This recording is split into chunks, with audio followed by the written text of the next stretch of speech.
Hello friend, welcome to Shivam Classes Dhanbad. मैं अक्षय। आपका जो मैथ्स का सेशन चल रहा था एएलपी और टेक्नीशियन के लिए, उसी में ये सेट नंबर 31 है। इससे पहले 30 सेट आ चुके हैं। अगर आप लोगों ने नहीं देखा है तो प्लेलिस्ट बना हुआ है, आप जाके वहां से देख सकते हैं।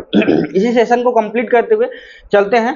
तो देखिए, मैं बता देता हूँ, ये जो भी क्वेश्चंस लिया गया है, ये केएन पब्लिकेशन का बहुत अच्छा बुक आता है रेलवे मैथमेटिक्स के नाम से। क्वेश्चन बैंक 2018 से लेकर 2023 तक के जितने भी क्वेश्चंस हैं, सभी क्वेश्चंस को कंपाइल करके ये बुक बनाया गया है। कुल मिला के 255 सेट का ये बुक है, जिसमें एनटीपीसी से लेके आपका एएलपी टेक्नीशियन सभी एग्जाम्स के क्वेश्चंस को कंपाइल करके मैथ्स का बुक बना दिया गया है। ये क्वेश्चंस उसी बुक से लिया गया है। काफी अच्छा बुक है।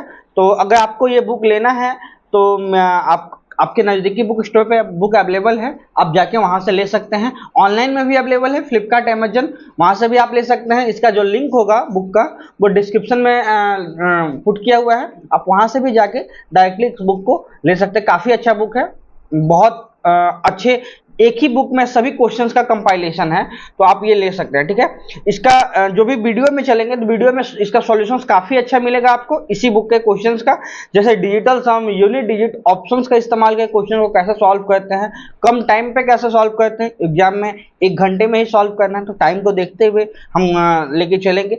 आज का वीडियो जो है वो कंप्लीट एक सेट का क्वेश्चन है, एग्जामिनेशन के एक सेट का क्वेश्चन है, उसी को बनाने चलते हैं। चलिए स्टार्ट करते हैं वीडियो को। चलिए चलते हैं क्वेश्चंस पे। क्वेश्चंस पे चलते हैं। जो पहला जो क्वेश्चन है हमारा, वो पहला क्वेश्चन है कि यदि किसी घन के फलक का परिमाप 24 सेंटीमीटर है, उसका आयतन ज्ञात कीजिए, ये बोला गया है। पहले देखिए, मैं थोड़ा सा शॉर्टकट बता देता हूं, उसके बाद हम डायरेक्टली, पहले देखिए मैं बताने का टेक्निक कैसे है, आप वीडियो को पॉज करके पहले क्वेश्चन सॉल्व कीजिए। मैं कैसे बताता हूं, पहले मैं शॉर्टकट बताऊंगा, उसके बाद उसका बेसिक मेथड क्या है वो बताऊंगा। ठीक है, घन का क्या निकालना है, आयतन निकालना है। घन का आयतन, घन का आयतन बेसिकली होता क्या है, घन का आयतन होता है ए का क्यू, या किसी का आयतन होता है ना तो क्यू के फॉर्म में होता है। ए का क्यू निकालना है आपको, मतलब क्यू निकालना है तो किसी न किसी के फॉर्म के क्यू के फॉर्म में होगा। अगर घन का आयतन, अगर साइड है, अगर 2 है तो उसका आयतन 8 आना चाहिए, 3 है तो 27 आना चाहिए, 4 है तो 64 आना चाहिए, 5 है तो 125 आना चाहिए, 6 है तो 216 होना चाहिए। तो हम ऑप्शन में चेक कर लेंगे ऐसा किसका आयतन है जो ऑप्शन दिया हुआ है, जो किसी न किसी का क्यू दिया हुआ है। तो देखेंगे पहले, 154 किसी का क्यू नहीं होता है, 200 किसी का क्यू नहीं होता, 180 किसी का क्यू नहीं होता, ओनली एक ही ऑप्शन 216 जो 6 का क्यू होता है। यही वाला आंसर सही है। आप इस तरह से बना सकते हैं ऑप्शन ए। अब चलेंगे हम इसको बनाने के लिए बेसिक के मेथड से। घन के फलक का परिमाप बोला, घन पहले होता क्या है, घन को हम पहले बना लेते हैं। घन को पहले हम बना लेते हैं। ये घन है, घन के फलक का परिमाप, घन के फलक का परिमाप मतलब घन का फलक का परिमाप, फलक का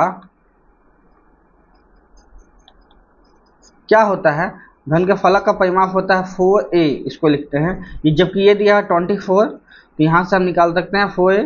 यहाँ से a का मान कितना आ जाएगा, 24 डिवाइडेड बाई 4, जो कि आ जाएगा 6। ठीक है, जब 6 आ गया a, तो घन का आयतन निकालेंगे। घन का आयतन, घन का आयतन क्या हो जाएगा, a का क्यू, मतलब कि 216 का पावर क्यू कितना हो जाए, सॉरी 6 का पावर क्यू, 216 लिख दिया मैंने, 6 का पावर क्यू, जो कि आंसर आ जाएगा 216 सेंटीमीटर क्यू। इसका आंसर है, जो कि आपके ऑप्शन ए में दिया है 216 सेंटीमीटर क्यू, इसका राइट आंसर होने वाला है। इस तरह से भी आप सॉल्व कर सकते हैं, या डायरेक्टली जैसे मैंने बताया ऑप्शन का इस्तेमाल करके डायरेक्टली ऑप्शन को भी हिट कर दीजिएगा, वही सही होगा। उससे समय भी कम लगेगा, 1 से 2 सेकंड में क्वेश्चन सॉल्व हो जाएगा। ठीक है, चलेंगे अब अगले क्वेश्चन पे। अगला क्वेश्चन है, श्रीनिवास ने अभी हाल ही में अपने से 4 साल छोटी लड़की से शादी की है। 5 साल बाद उनकी औसत आयु, उनकी औसत आयु मतलब दोनों का औसत आयु, जो गर्ल से शादी किया लड़की से प्लस श्रीनिवास, दोनों का औसत आयु कितना है, 33 साल दिया है। लड़की की वर्तमान एज कितना हुआ आपसे पूछा गया है। देखिए यहाँ पे क्वेश्चन को ध्यान से देखिएगा। जब किसी के एज के बीच का गैप जो होता है ना, हमेशा इक्वल होता है। जैसे अगर आपके बड़े भाई आपसे 3 साल बड़े हैं तो हमेशा 3 साल ही बड़े होंगे। 40 साल के बाद, 50 साल के बाद भी आपसे 3 साल ही बड़े होंगे, ठीक है। और इसलिए बोला जाता है, इसलिए उनके बीच का एज का जो गैप है वो हमेशा सेम होता है। वैसे ही बोला है, श्रीनिवास ने अभी हाल ही में अपने से 4 साल छोटी लड़की से शादी की है। तो श्रीनिवास जो है, श्रीनिवास वो लड़की से कितना बड़ा होगा? 4 साल बड़ा होगा, हमेशा 4 साल बड़ा होगा। 5 साल के बाद, 5 साल बाद औसत आयु, उनकी औसत आयु, उनकी का मतलब क्या, मैं लिख देता हूं, उनकी का मतलब है श्रीनिवास खुद प्लस लड़की, औसत जो दिया हुआ है वो दिया हुआ आपके पास 33, ठीक है। तो कुल आयु कितना हो जाएगा इन दोनों का? 33 इंटू 2, कुल आयु हो जाएगा 66 साल, ठीक है। 66 साल 5 साल के बाद है। तो वर्तमान में जब हम चलेंगे तो 5 माइनस 5, कुल मिलाकर हम 10 साल घटा देंगे। 5 साल श्रीनिवास के लिए, 5 साल लड़की के लिए। तो हम लिखेंगे क्या? वर्तमान आयु का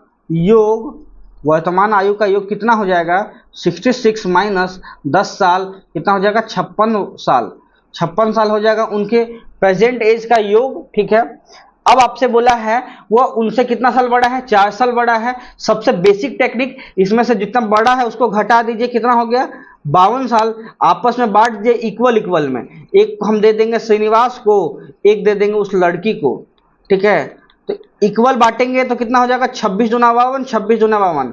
श्रीनिवास 4 साल बड़ा, तो 4 साल श्रीनिवास को वापस दे देंगे। श्रीनिवास का एज आ गया 30 साल, लड़की का एज 26 साल। आपसे किसका पूछा गया है? लड़की का वर्तमान एज पूछा गया, जो कितना है? 26 साल। 26 साल ऑप्शन बी में दिया है, 26 ईयर्स, वही इसका राइट आंसर हो जाएगा, 26 साल। इस क्वेश्चन को आप ऐसे सॉल्व कर सकते हैं, इजी वे में बन जाएगा, ठीक है। ज्यादा टिपिकल डेटा नहीं होगा। चलेंगे अब अगले क्वेश्चन पे। अगले क्वेश्चन पर चलने से पहले मैं बता देता हूं, अगर आप लोगों ने Shivam Classes Dhanbad application download नहीं किया प्ले स्टोर से, तो जाके एप्लीकेशन को डाउनलोड कर सकते हैं। इस एप्लीकेशन में अभी रेलवे सीओ सिलेक्शन बैच चल रहा है, जो कि 99 में है, काफ़ी अच्छा बैच है। 39 डेज चैलेंज इसमें रनिंग है, जो कि 99 में है। आप जाके बैच को ले सकते हैं, ठीक है। तो चलेंगे अगले क्वेश्चन पे। अगला क्वेश्चन है, देखिए ये भी एज का ही क्वेश्चन है, ये भी काफ़ी अच्छा क्वेश्चन है। इसमें बोला है 1 साल पहले साकेत और तिलक की आयु का क्रम 5:6 था। 4 साल बाद यह अनुपात कितना हो गया? 6:7 हो जाएगा।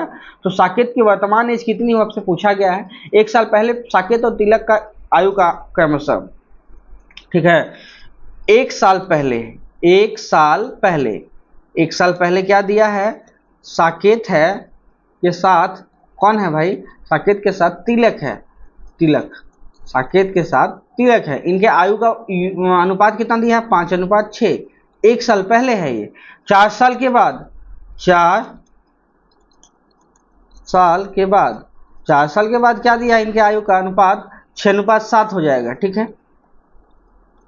6:7 हो जाएगा। मैंने कैसे बनाया है बताया आप लोगों को। ये वाला अनुपात को गैप कीजिएगा। यहाँ कितना है? 6 में से 1 गया तो 1 का गैप। यहाँ पे अनुपात कितना है? 7 में से 6 गया तो 1 का गैप इक्वल है, मतलब क्वेश्चन सटीक सेट किया हुआ है, आपको कोई चेंज करने की जरूरत नहीं है। अब हम देखेंगे कितना बढ़ा है। यहाँ से 6 से 7 हुआ है, मतलब 1 यूनिट बढ़ा है। यहाँ 5 से 6 हुआ है, सेम 1 यूनिट बढ़ेगा। इसी 1 यूनिट का मान कितना हो जाएगा? 1 साल पहले 4 साल बाद कितना हो जाएगा? 1 साल पहले 4 साल के बाद 4 + 1 5 साल का हो जाएगा। 1 का मान 5 साल हो जाएगा। आपसे पूछा साकेत का वर्तमान एज। साकेत का 1 साल पहले 5 अनुपात था, तो साकेत का 1 साल पहले कितना हो जाएगा?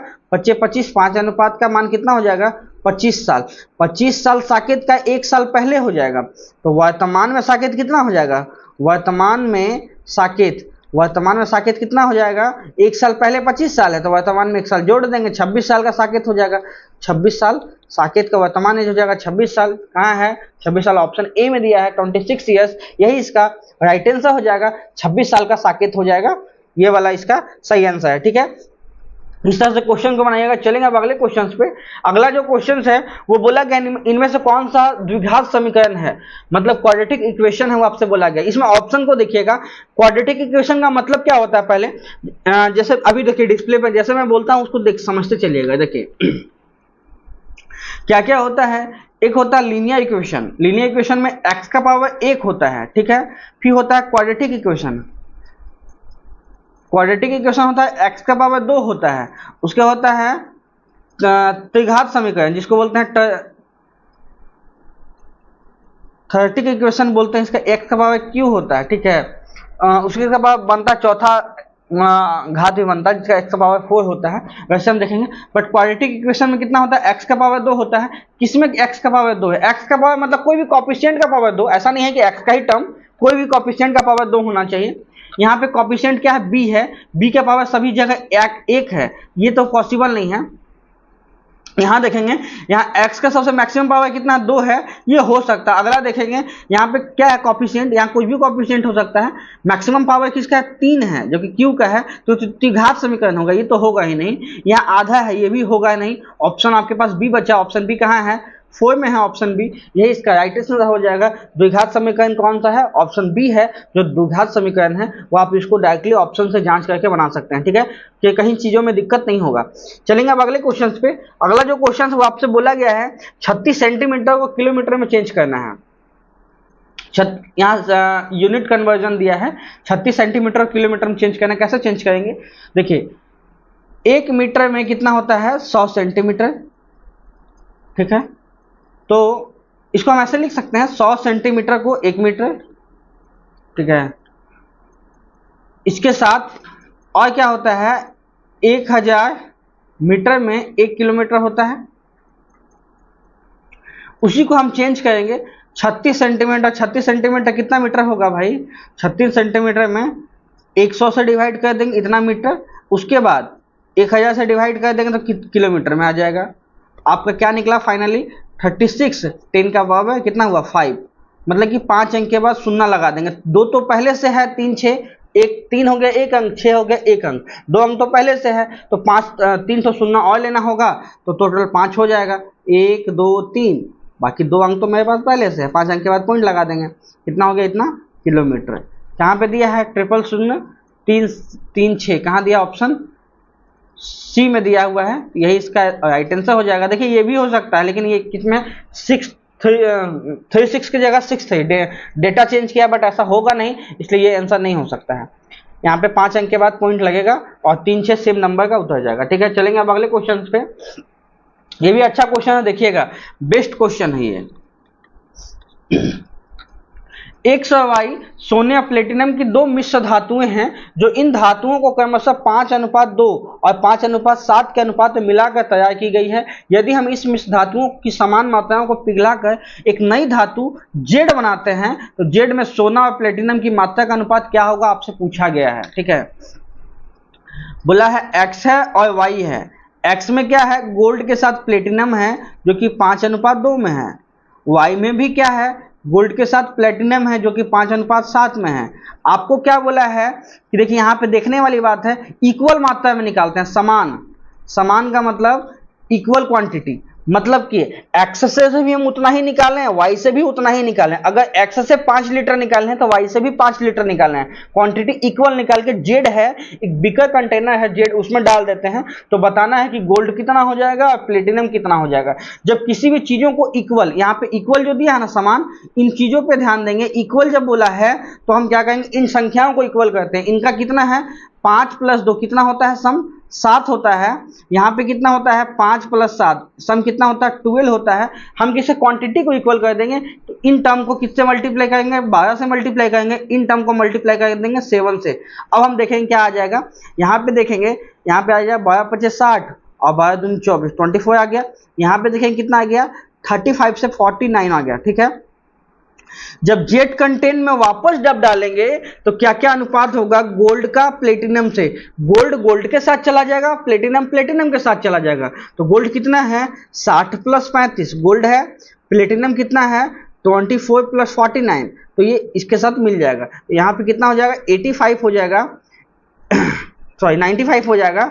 यहाँ पे क्या आ जाएगा, 30 + 35 कितना, 60 + 35 कितना होता है 95, 95 से कितना अनुपात हो जाएगा, 50 और 24 कितना होता है, 74 होता है। लेकिन 74 से 1 कम होगा, कितना हो जाएगा 73, 73, 95 और अनुपात 73 कहाँ है, ऑप्शन बी में दिया है 95:73। यही आपका राइट आंसर हो जाएगा। जब मिलाएंगे तो गोल्ड अलग हो जाएगा, प्लेटिनम अलग हो जाएगा जेड धातु में। इसका सही बनाने का टेक्निक यही है, आप क्वेश्चंस को ऐसे बनाइएगा, जल्दी बन जाएगा, एक्स लेके मत बनाइएगा। चलेंगे अगले क्वेश्चन पे। अगला क्वेश्चन है 20 महिलाएं एक काम को 15 दिन में कर सकती है, 16 पुरुष उसी काम को 15 दिन में कर सकते हैं। एक पुरुष एक महिला का कार्यकुशल का क्षमता कितना है, टोटल वर्क कितना होता है। देखिए 20 वोमेन जितना दिन 15 दिन में काम कंप्लीट करेगी, उसी काम को 16 मेन कितने दिन में कंप्लीट करेंगे, 15 दिन में। टोटल काम इक्वल होगा, काट लेते हैं अनुपात निकालने के लिए। 15 से 15 चला गया, यहाँ चला गया 5 चौक 20, 4 चौक 16, ठीक है। अनुपात क्या आ गया, वोमेन से मैन का अनुपात कितना आ गया, वोमेन अगर 4 काम करती है तो मैन कितना काम करता है, 5 काम। अब आपसे यहाँ पूछा है मैन से वोमेन का, ये भी चीज़ ध्यान रखिएगा, यहाँ पूछा है मैन से वोमेन का, क्या हो जाएगा 5:4 हो जाएगा, 5:4 4 सही आंसर है, क्योंकि ऑप्शन ए में दिया है 5:4, यही आपका राइट आंसर हो जाएगा। आप इस क्वेश्चन को ऐसे बना सकते हैं, सटीक वे में इजीली बन जाएगा। चलेंगे अब अगले क्वेश्चन पे। अगला जो क्वेश्चन है ये भी देखिए, मैं ऑप्शन से ही बता दूंगा, आपको यहाँ पे कैलकुलेशन करने की जरूरत नहीं है, ठीक है। यहाँ पे सिर्फ क्वेश्चन को ध्यान, मैं ऑप्शन जैसे मैं बताऊंगा उसको ध्यान से सुनिएगा। यदि दो संख्याओं का योग दिया है 430, कोई भी संख्या है, उनके दो संख्याओं का योग दिया है 430, ठीक है, और उनका महत्तम दिया है 43। महत्तम का मतलब क्या आता है, एचसीएफ। एचसीएफ का मतलब एचसीएफ 43 दिया है। एचसीएफ का मतलब प्रत्येक संख्या में 43 आना चाहिए। एचसीएफ का मतलब वही होता है हाईएस्ट कॉमन फैक्टर। मैक्सिमम तो उसमें 43 होना ही चाहिए, मैक्सिमम उस संख्या में 43 होना ही चाहिए, तभी होगा, ठीक है, 43 होना ही चाहिए। अब देखिए हम यहाँ पे कैसे बनाएंगे, एक चीज देखिए, यहाँ पे मैं बता देता हूं, दो संख्याओं का योग, ठीक है, कितना है 430 है। तो हम पहले देख लेंगे संख्या में 43 भी आना चाहिए। तो यहाँ पे मैं चेक कर लेता हूँ किसमें 43 है, इसमें भी 43 है, इसमें भी 43 है, इसमें भी 43 है, हाँ सब में 43 है। अब देखिए एचसीएफ 430 है। अब यहाँ पे खास चीज क्या है वो चीज देख चेक कीजिए, यहाँ पे 215 का एचसीएफ तो 215 हो जाएगा, तो ये तो आंसर नहीं होगा, ठीक है, ये तो आंसर नहीं होने वाला है। अब हम देखेंगे यहाँ पे कॉमन टर्म क्या है, इनका पहले सम कितना हुआ, 430 तो होगा सम, ठीक है। इनका देखते हैं, इनमें तो इसको 129 को क्या लिख सकते हैं हम,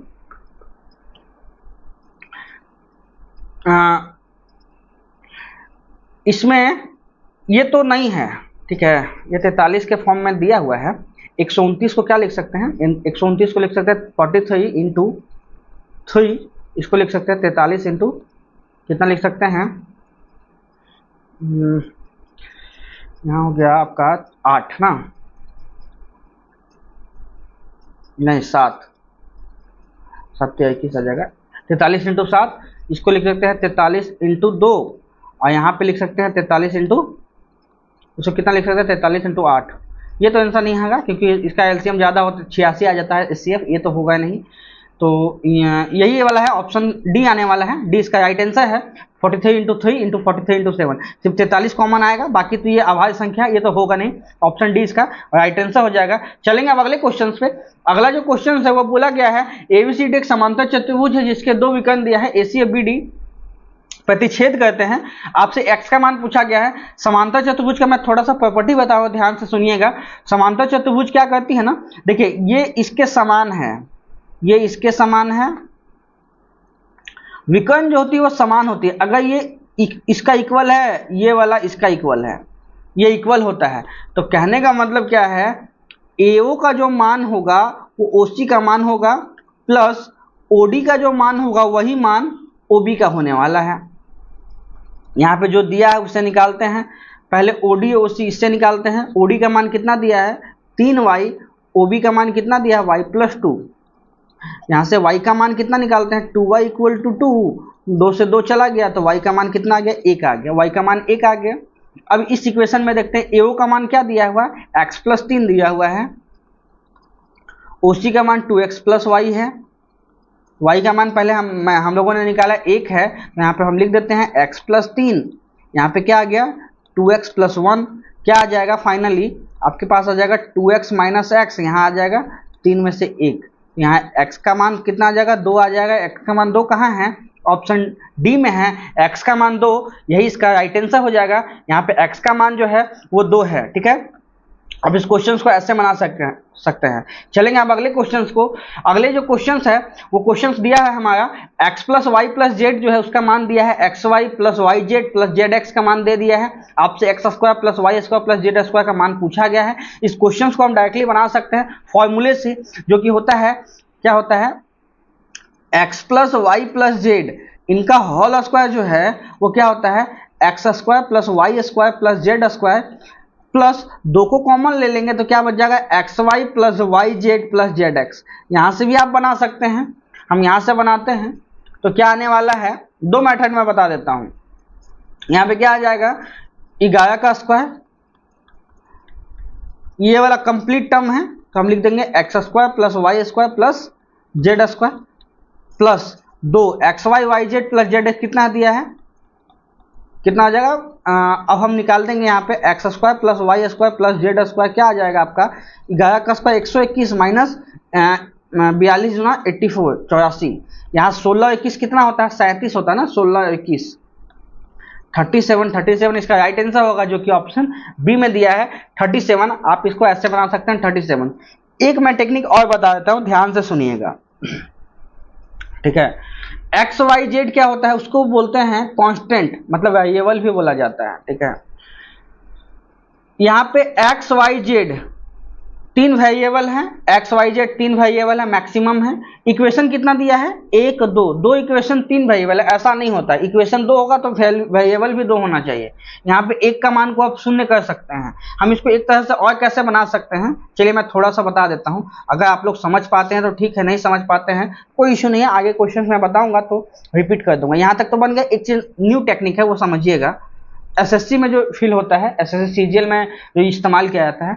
यहाँ पे दो इक्वेशन है, मैं मान लेता हूँ जेड का मान को शून्य मान लेते हैं, ठीक है। जेड के मान को हम मान लेते हैं कि जेड का मान कुछ है ही नहीं, तो इसका मतलब क्या दिया हुआ है एक्स प्लस वाई का मान दिया है 11, एक्स वाई का मान दे दिया आपके पास 42। आपसे फाइनली पूछा क्या है X square plus Y square, ये पूछा गया, यहाँ से बन जाएगा। कैसे निकालते हैं, X square plus Y square पूछा गया है, X square plus Y square क्या होता है भाई, होता है एक्स प्लस वाई का whole square minus 2 X Y, यही होता है। 11 का स्क्वायर कितना हुआ 121, यहाँ का 2 × 42, क्या कितना आ जाएगा मान 37 सॉरी 37, इससे भी आ गया 37, इससे भी आ गया। देख लीजिएगा कौन सा आपके लिए आसान है, ये वाला मेथड आसान है या नीचे वाला मेथड आसान है, जो मेथड लगेगा आसान उस मेथड से बनेगा, दोनों से आंसर सेम आने वाला है, ठीक है। चलेंगे अब अगले क्वेश्चंस पे। अगला जो क्वेश्चन होगा बोला गया है साइन थीटा को कॉट थीटा के में व्यक्त करना है, ठीक है। इसका भी दो मेथड है, साइन थीटा को लिखना है कॉट थीटा के फॉर्म में, कॉट थीटा के फॉर्म में, तो हम जब कॉट थीटा के फॉर्म में लिखेंगे तो हर इक्वल का मान भी सेम आना चाहिए, तो हम लिख देंगे साइन थीटा का मान जो है वो हम मान लेते हैं कि थीटा का मान 45 है, तो साइन 45 कितना होता है भाई, साइन 45 हमारे पास 1/√2 होता है। कॉट थीटा कितना होता है, कॉट 45 होता है 1। आपको कॉट थीटा का मान रखने पे किसका मान 1/√2 आता है वो चेक करना है, 1/√2 तो होगा नहीं, बाई में नहीं है, ई भी नहीं होगा, ये भी नहीं होगा, ऑप्शन ए, ऑप्शन डी, एक ही ऑप्शन है, ऑप्शन डी जो है उसमें आ जाएगा। यहाँ पे चेक भी कर लेंगे हम, 1 प्लस कॉट 45 का मान 1 कितना आ जाएगा 1 + 1 √2 आ गया ना, सेम टू सेम, ये आंसर पॉसिबल है, ऑप्शन डी पॉसिबल है। अब इसको, ये तो हो गया शॉर्टकट मेथड। अब चलते हैं बेसिक से कैसे बनाते हैं। बेसिक से बनाने के लिए साइन थीटा को हम क्या लिख सकते हैं 1/cosec थीटा, ठीक है। अब क्या हमारे पास इक्वेशन था 1 + cot square theta = cosec square theta होता है। हम इसको कैसे लिख सकते हैं, यहाँ पे हम लिख सकते हैं cosec, अगर आपसे पूछा जाए तो हम इसको लिख देंगे ना 1 + cot स्क्वायर थीटा, सेम वैसा ही लिख देंगे, और divided by √1 + cot square theta. Sine theta को हम cot थीटा के फॉर्म में तोड़ दिए, ठीक है, जो कि आपके ऑप्शन डी में दिया हुआ है, सेम इक्वेशन, तो यहाँ से ऑप्शन डी हो जाएगा। चलेंगे अब अगले क्वेश्चन पे। अगला जो क्वेश्चन है, दो व्यक्तियों की आयु में 30 साल का अंतर, यदि 5 साल पहले बड़ी व्यक्ति की आयु छोटे व्यक्ति की आयु से 3 गुनी थी तो छोटे व्यक्ति की वर्तमान एज निकालना है। इसको मैं होमवर्क दे देता हूँ, सेम टाइप का क्वेश्चन है, इसको आप लोग बनाइएगा, ठीक है। चलेंगे अगले क्वेश्चन पे। अगला क्वेश्चन, यदि किसी वस्तु का सीपी जो है 2500 दिया है, उसका सेलिंग प्राइस 2375 दिया, हानि कितना है। सीपी जो दिया हुआ है वो 2500 दिया हुआ है और सेलिंग प्राइस जो दिया है 2375 दिया हुआ है। हानि कितना पूछा गया, हानि कितना का होगा भाई, 125 का लॉस होगा। लॉस कितना है, 125 का, लेकिन आपसे परसेंटेज पूछा गया है। लॉस परसेंटेज हम निकाल लेंगे। लॉस परसेंटेज क्या होता है, loss divided by CP into 100।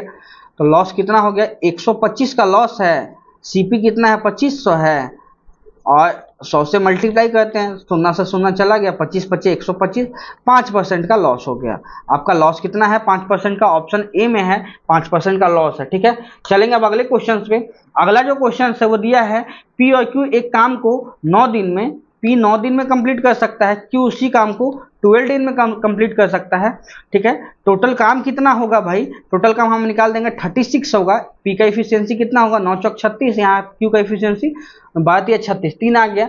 यहाँ बोला गया यदि वे क्यू से शुरू करके एक एक दिन काम करते हैं, पहला दिन क्यू करता है, अगला दिन पी करता है, पहले क्यू से स्टार्ट करते हैं काम को, 2 दिन में काम कितना होगा, 2 दिन में काम, 2 दिन में पहले क्यू काम करेगा 3, पी करेगा 4, 2 दिन में कितना काम हुआ, 7 काम हो गया। 2 दिन में 36 काम तक जाना है तो इसको भी 5 से मल्टीप्लाई करते हैं, इन सबको भी 5 से मल्टीप्लाई करते हैं।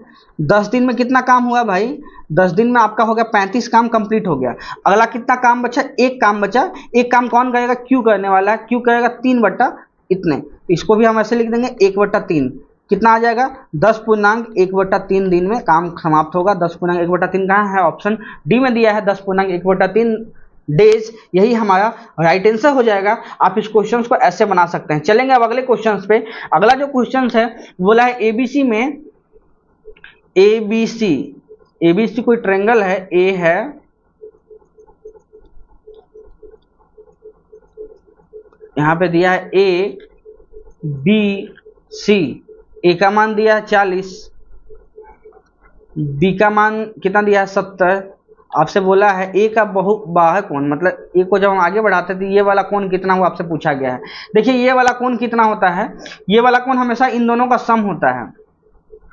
अगर इसको हम x मानते हैं, x कितना निकलेगा आपका, वो निकलता है angle B plus angle C, opposite, उस एंगल को छोड़ के ऑपोजिट का सम होता है। तो हम एंगल निकाल लेंगे। त्रिभुज में किसी तीनों कोणों का योग कितना होता है, 180 होता है। हम लिख देते हैं a प्लस बी प्लस सी कितना होगा, 180 होगा, जिसमें एंगल ए दिया है 40, एंगल बी दिया है 70, एंगल सी निकालना है, कितना आ जाएगा, एंगल सी 180 माइनस 110 ना, 110 कितना आ गया, एंगल सी 70 आ गया। एंगल सी 70 आ गया, हम x का मान निकालेंगे। एंगल बी पहले से 70 है, सी भी 70 आ गया, कितना आ गया 140। x का मान कितना आ गया, 140 आ गया। 140 कहाँ है, ऑप्शन ए में दिया है 140 डिग्री, यही आपका राइट आंसर हो जाएगा 140 डिग्री सेंट। ठीक है, यही आपका राइट आंसर हो जाएगा। आप इस क्वेश्चन को यहाँ से बना सकते हैं, इस तरीके से बनाइएगा, बहुत टेक्निक अच्छा है बनाने का। चलेंगे अगले क्वेश्चन पे। अगला क्वेश्चन है वो बोला गया है जॉन ने एक लैपटॉप उसके अंकित मूल्य में 25% की छूट पे खरीदा है। यदि उसने लैपटॉप के लिए 28,473 रुपये का भुगतान किया तो उसका अंकित मूल्य कितना है।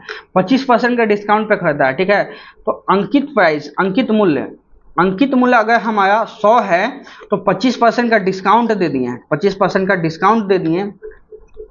सेल कितना में किए हैं, 75% में किए हैं। यही दिया हुआ है कि लैपटॉप को सेल कितना में किया है, 28473। अगर ये 75 का मान है, आपसे वापस सीबी पूछा गया, 100 का मान पूछा गया है, तो हम यहाँ से निकाल देते हैं। सॉरी, अंकित मार्क प्राइस पूछा गया तो हम यहाँ से 100 का मान निकालते हैं, मार्क प्राइस का मान काट लेते हैं 3 से, ये 4 से काट लेंगे। उसके बाद हम गुना डिवाइड कर देते हैं, 7 या 21, 7 या 21 नहीं, 9 या 27, 9 या 27, एक किधर गया, 4 तेई 12, 2 गया, 9 या 27, एक कम में कितना आ गया, 9491 को हमको 4 से मल्टीप्लाई करना है। लास्ट का डिजिट 4 आएगा, 9 चौक 36, फिर 6 आएगा, 64 कहाँ है लास्ट में, ये नहीं है, ये नहीं है, ये नहीं है, ऑप्शन ए है सिर्फ, वही आंसर है। अब कंप्लीट नंबर आप लिख भी सकते हैं 37 कितना 964 ये, लेकिन कंप्लीट सॉल्व मत कीजिएगा, समय बचाइएगा। ऑप्शन 2 संख्या लास्ट का आया, वही आंसर होने वाला ऑप्शन ए। ठीक है, चलेंगे अगले क्वेश्चन पे। अगला क्वेश्चन है 6, 18, 39 और x का अनुपात है, तो x का मान निकालना है। यहाँ बोला 6:18 divided by 39 divided by x कितना है, इसको समानुपात में, तो x का मान निकालना है। ये कितना 3 गुना है, 6 × 18, ये भी 3 गुना होगा, 39 तिया कितना होता है भाई, 39 तिया 170, 9 तिया 27, लास्ट में 7 आने वाला है, 7 नहीं है, 7 नहीं है, 7 नहीं है, ऑप्शन सिर्फ सी में है 7, ठीक है, 117 राइट आंसर हो जाएगा। इसको सॉल्व करेंगे, इसको सॉल्व करते हैं तो कैसे सॉल्व करते हैं, 0.6 प्लस अंदर में कितना निकलेगा 0.9, दो अगर पावर दो ब्रैकेट में है रूट के अंदर है उससे बाहर निकालते हैं तो एक आता है, ठीक है, तो पॉइंट एक अंक के बाद पॉइंट आ जाएगा, माइनस फिर है 0.12 प्लस 4/5, इसको 4/5 को हम क्या लिख सकते हैं 0.8 लिख सकते हैं, यहाँ का मान कितना हो जाएगा 0.2 आ जाएगा, तो हम क्या लिख सकते हैं 0.6, 0.9 माइनस 0.2 ना, ठीक है, यहाँ प्लस है, सॉरी एक मिनट 0.6 प्लस यहाँ पे कितना आ गया,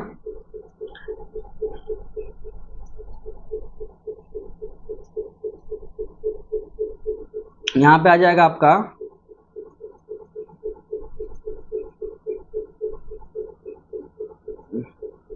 कहाँ पे मैंने मिस्टेक किया, कहीं क्या मिस्टेक, 0.6 प्लस यहाँ पे आ गया 0.9, 2 अंक के बाद पॉइंट, 1 अंक के बाद पॉइंट लगेगा, 2 2 4, 1 अंक के बाद पॉइंट लगेगा, 4/5 है, ठीक है, 4/5 का 0.8 लिखें, दोनों को जब सम करेंगे ना तो कितना आने वाला है, दोनों को जब सम करने वाले हैं 0.12 0.80 कितना आ जाएगा 2 आ जाएगा, यहाँ पे आ जाएगा 9, 0.92 आने वाला है, 0.92 आएगा, हम इसको जब लिखेंगे 0.6 आ जाएगा और यहाँ पे आ जाएगा 0.02, लास्ट में हम इसको लिखेंगे 0.58 इसका राइट आंसर होगा, जो कि ऑप्शन डी में दिया है 0.58, यही इसका राइट आंसर होने वाला है। चलेंगे अगले क्वेश्चन पे, अगला क्वेश्चन ये भी होमवर्क है, ये भी आप बनाइएगा, ठीक है, यहाँ पे मल्टीपल से इजीली बन जाएगा, मल्टीपल से देख लीजिएगा, अधिकतम संभावित मतलब एचसीएफ निकालना है, इन संख्याओं का एचसीएफ निकालना है, मैं बता दूं क्या, छोड़िए मैं लिख देता हूँ, उसका आप निकाल लीजिएगा, 525 735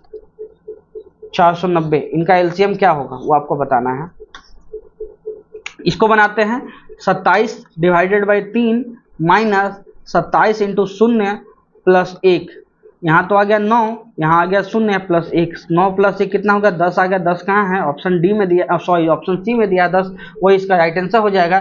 चलेंगे अगले क्वेश्चन पे, अगला जो क्वेश्चन है वो क्वेश्चन दिया है एक समीकरण है, उसका मूल समान है, मूल इक्वल दिया है, मूल का मतलब क्या होता है डी स्क्वायर का मान कितना 0 है, डी का मान, सॉरी डी स्क्वायर नहीं, डी का मान 0 है, इसका मतलब डी का मान क्या होता है बी स्क्वायर माइनस 4ac, ये 0 दिया है, बी क्या दिया है, बी का मान 1 है, 1 का स्क्वायर 4a इंटू बी, 0 दिया हुआ है, यहाँ से क्या निकला 1 minus 1 minus 4ab equal to 0 है, 4ab का मान कितना आ जाएगा 1 आ जाएगा, ab का मान कितना आ जाएगा 1 डिवाइडेड बाई 4 आ जाएगा, ऑप्शन कहाँ पे है 1 डिवाइडेड बाई 4, ऑप्शन ए में दिया है, यही इसका राइट आंसर हो जाएगा, ठीक है।